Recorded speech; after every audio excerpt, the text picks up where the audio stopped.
Another day, another basketball stories na naman ang pagkikwentuhan natin. At ngayon nga yung pag-uusapan natin ang naibalitang bagong trade na gagawin ng Los Angeles Lakers at Dallas Mavericks. Balitang makukuha na nga daw ng Golden State Warriors sa isang trade si DeAndre Ayton. Ikinumpirma na nga ng bagong may-ari ng Los Angeles Lakers na si Mark Walter na plano na nga niyang i-expand ang kanilang front office ngayong off-season. At sinisigurado nga po niya na maraming bagay siyang paggagastusan ng pera katulad na lang ng pagsasaayos ng kanilang scouting, analytics department, pag-hire ng magagaling na medical at training staff, at higit sa lahat ang pagbuo ng isang bago at mas malakas na lineup na siyang magbibigay sa kanila ng mas malaking tsansa na makakuha ng kampyonato next year.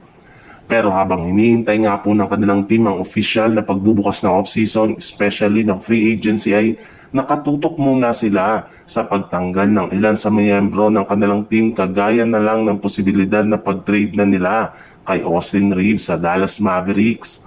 May lumabas nga na balita ngayong araw na maaari nga daw na i-trade ng Lakers sina Austin Reeves at Shake Milton sa Mavs para lamang makuha sina PJ Washington at si Derek Lively. May lumabas nga na balita ngayong araw na maaari nga daw na i-trade ng Lakers sina Austin Reeves at Shake Milton sa Mavs para lamang makuha sina PJ Washington at si Derek Lively II.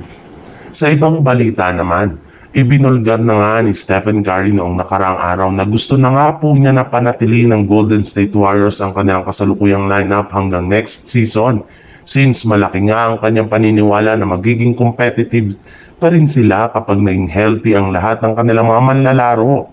Paano maaari? Pero maaari pa rin naman nga daw silang gumawa ng move, lalo pa tumataas na nga ang kanilang tsansa na makakuha ng bagong center sa loob ng trade market. At base nga sa kalalabas pa lang na balita ngayong araw, isa nga sa mga big man na maaari na nilang makuha sa mga susunod na linggo ay si DeAndre Ayton mula sa Portland Trail Blazer na kasalukuyang ginawa na nila ngayong available sa trade market.